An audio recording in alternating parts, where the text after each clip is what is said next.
ये फूल के बीजों का पैकेट मेरे पास कई दिनों से रखा था, मैं सोचूंगी बोऊंगी क्योंकि अब मानसून का मौसम है तो पौधे जल्दी से उगाते हैं। जो नई भी ग्रो हो रहे होते हैं ना, तो बारिश के मौसम में सब कुछ ग्रो हो जाता है, अपने आप बीज रखे रखे भी ग्रो हो जाते हैं थोड़ी सी सीलन के बाद।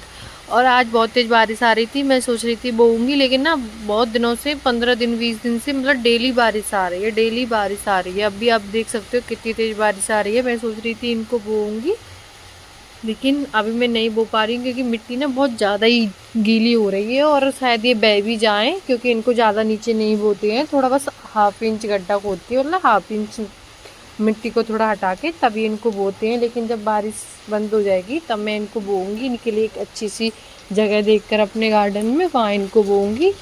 और आगे के वीडियो अपडेट्स देखने के लिए मेरे साथ बने रहिए, फॉलो करिए, सब्सक्राइब करिए मेरे चैनल को। अगर आप इंस्टा पे हो तो फॉलो करिए, लाइक करिए।